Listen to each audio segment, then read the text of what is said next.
Se você deseja consultoria de qualidade, vem para o time Music.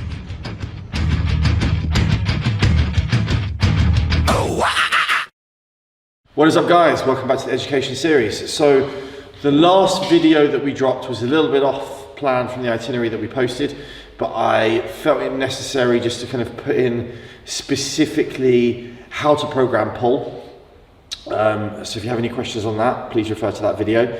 If you have your questions on how to specifically program push, refer to the first edition of the training video that we posted that covered the resistance profiles and whatnot, because in that I really heavily discussed how to set up push relative to a push-pull leg split.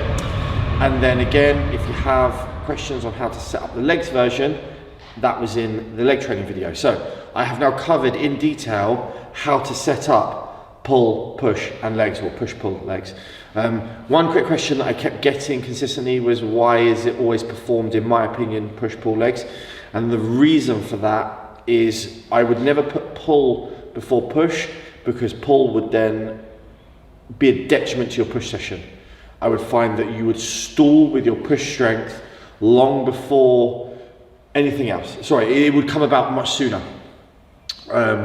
So putting it in the order of push-pull with those back-to-back sessions never saw a detriment to performance in the pull session. So that obviously then just makes absolute sense, because the goal over a period is to maximize your lift progressions in every single session. So now we're going to move on to kind of looking at the setup for split body part training, and kind of some of the various setups that I've tried, had success with. But I explained in the previous video that for me personally, I favoured the push-pull leg split, and I kind of went into quite a lot of detail as to why that was one that was just always the best split for me. But by all means, it is not necessarily going to be the best split for you.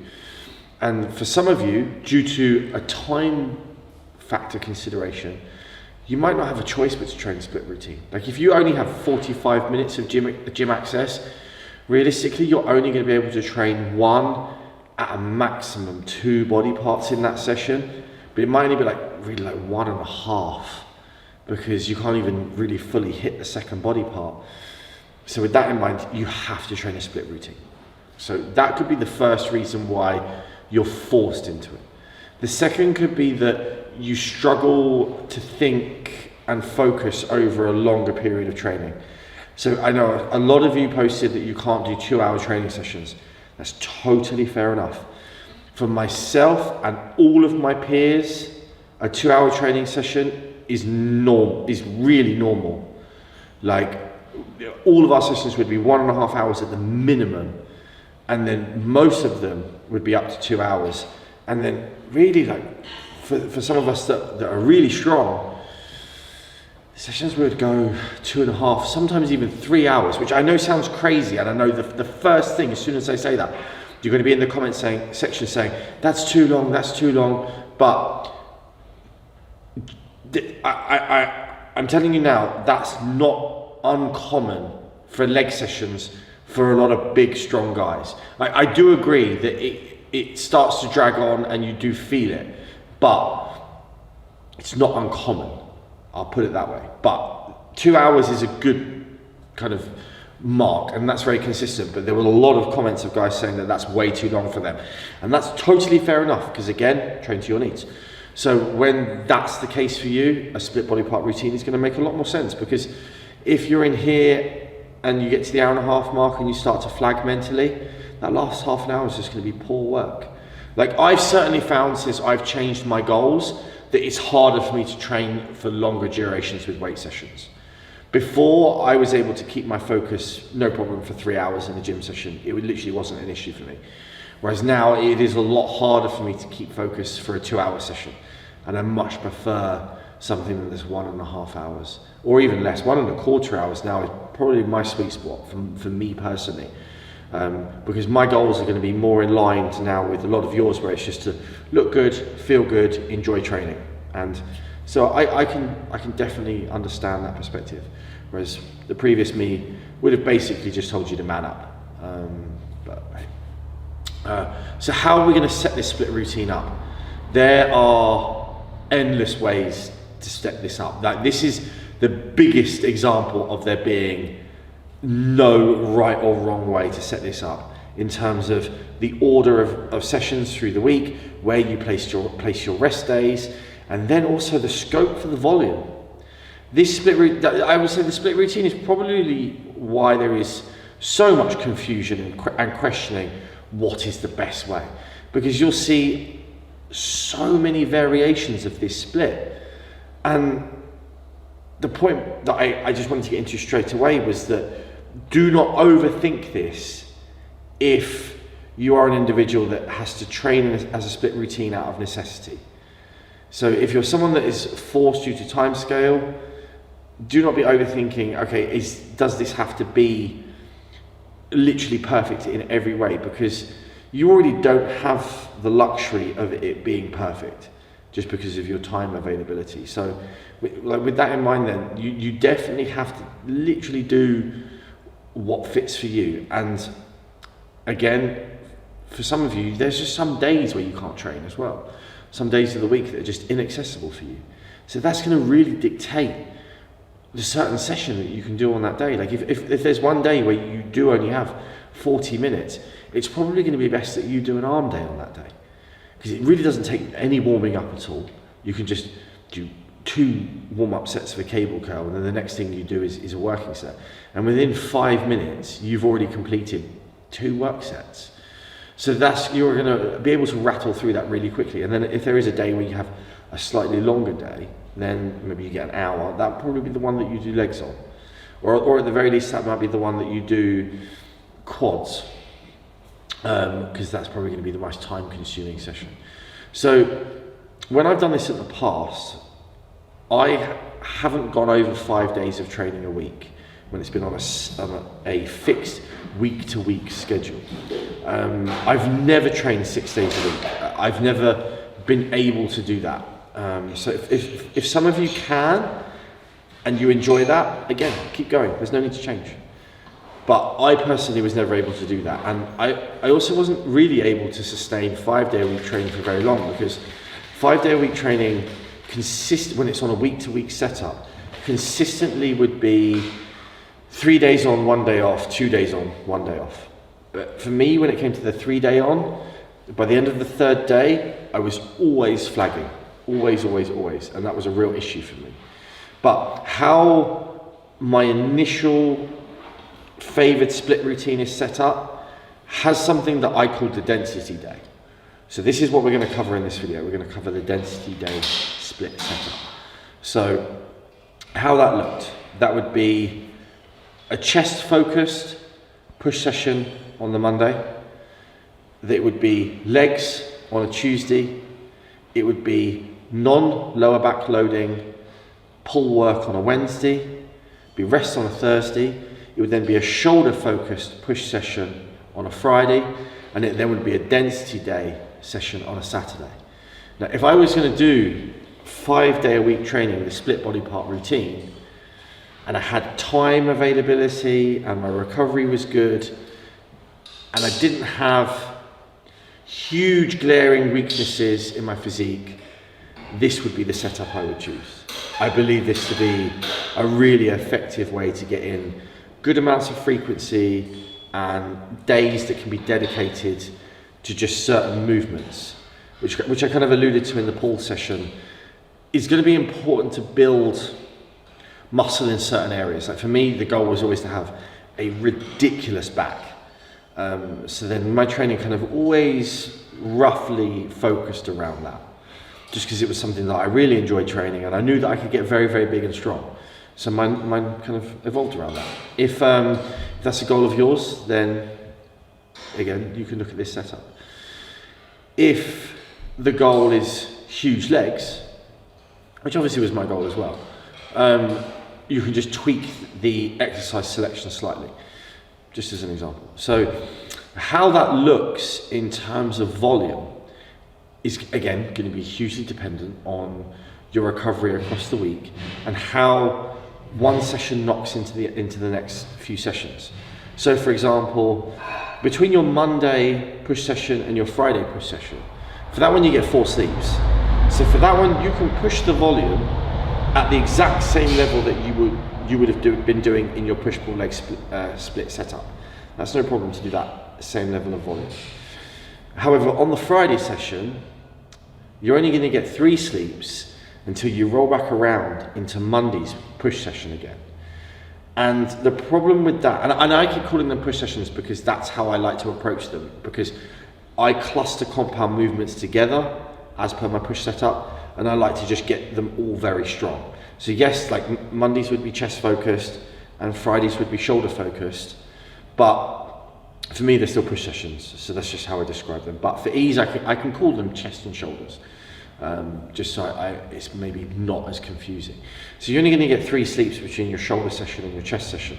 So you want to be very careful how much work you do in that Friday session that then doesn't over demand your recovery from your pressing muscles again on the Monday. And this is something I see a lot and really holds people back from getting really super strong, which then will determine how big you get, provided that your external stimulus equates to the increase in internal stimulus. I'll kind of chuck that caveat back in every video I do. I've mentioned it a lot now in this series, so I know for you guys that have been following the videos all along, you'll be 100% aware of what I'm talking about. If you haven't, I really advise you watch the other videos, because we've kind of built this as we've gone. So I know that if someone's watched all of the videos, they will understand every single aspect of this video, and then be able to take away more and more from each video as they've gone along.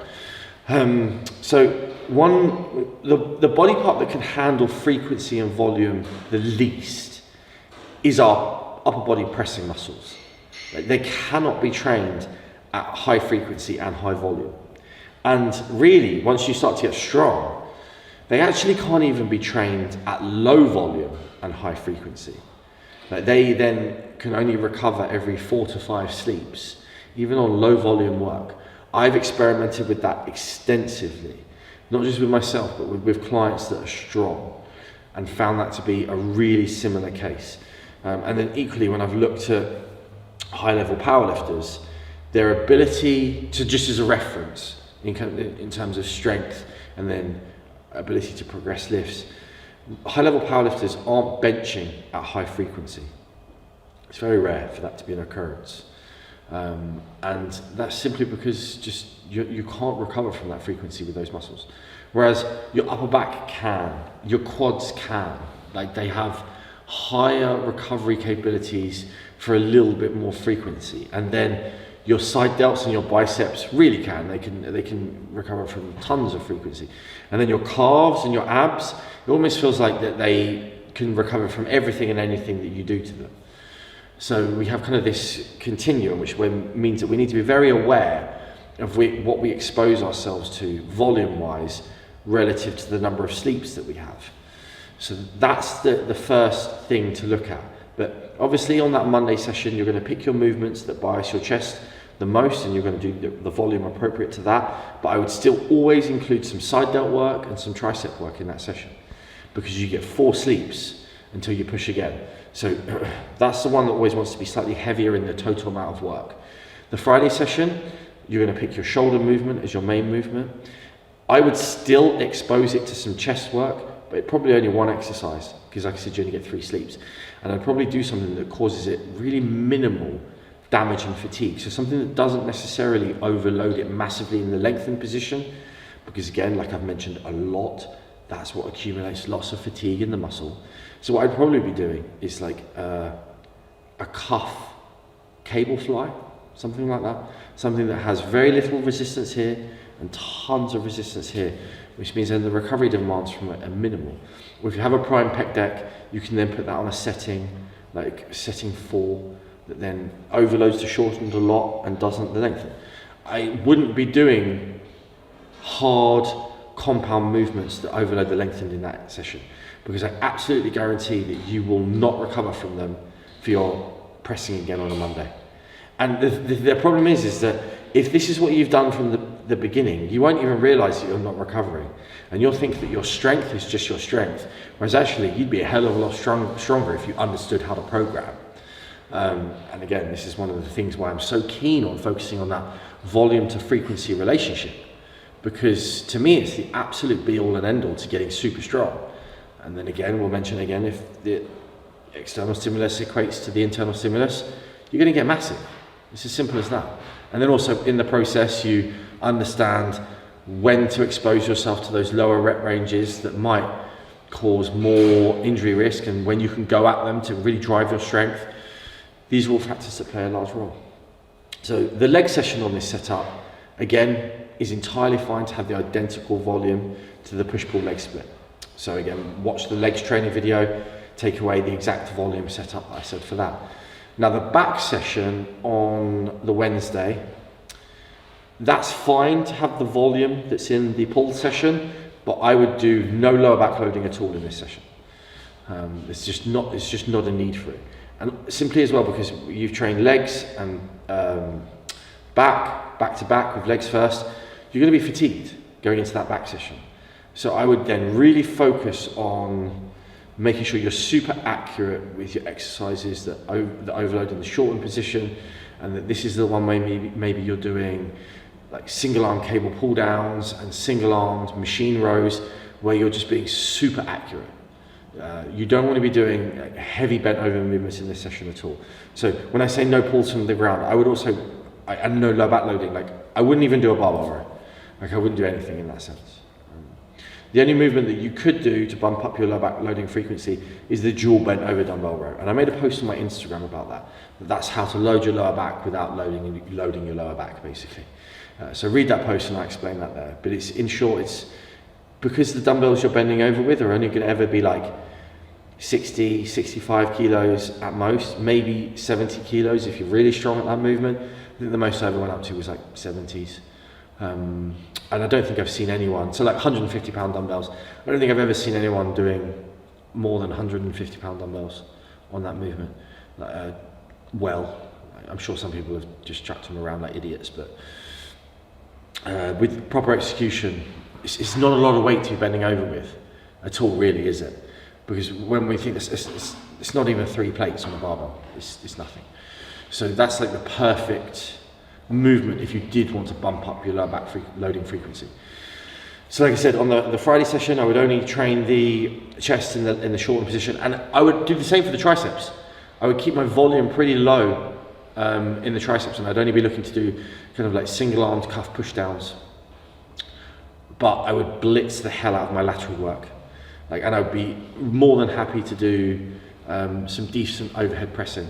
Like in that session for me in the past, I typically stuck on 4 sets of compound work, and that was it.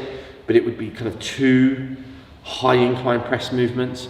I remember when I was at my absolute biggest in 2018, I used to start on a hammer strength shoulder press first, and then I did a high incline Smith second. I started with the hammer strength because that overloads the shortened the most. So always start with a hammer strength piece, and then don't do too much work on a hammer strength piece if you don't have the ability to adjust the resistance profile like you do on a prime piece. So then I would get off the hammer strength, and I would then do the Smith press, which has an even resistance profile that allowed me to be strong on both. I remember at my absolute strongest in one of those sessions, I did 5 plates aside on the hammer strength shoulder press for 15 reps. And then I got on the high incline Smith and did 4 plates aside after that for 12 reps. And that was like all-time peak strength for me. And that was where, again, in the rear double bicep, you could see my front delts from behind, like really clearly in that pose, because that whole upper shelf was just so developed from that setup. So that was really super effective to come in and just hammer that top shelf. That was a very, very effective one. Now, the setup for the density day, we're actually going to do an entirely separate video just focused on the density day itself. And you can call this whatever day you want. I like density day because this day will make you super dense, basically, because it's a day that just evolves around lower back loading, essentially, with then a bit of extra quad and hamstring work chucked in for frequency, because you can. And if you're hitting legs at twice a week frequency, they're going to grow pretty well. So from a growth potential perspective, this split really sets you up to grow, because you're training body parts at even higher frequency than just the push-pull leg setup, and you're focusing days on just individual things that they need. So you basically have just a chest day, you basically have just a shoulder day, you have basically just a lat and upper back day, and then you have a day just to do bent over movements. It works very, very well. And you're going to build a lot of muscle. And I was undoubtedly my absolute biggest when I was able to string together a period of recovery that allowed me to do this split. I stepped forward so much in that 2018 period with size. What was really interesting was that when I tried to revisit that split on multiple occasions in 2019, 2020, 2021, I couldn't recover from it.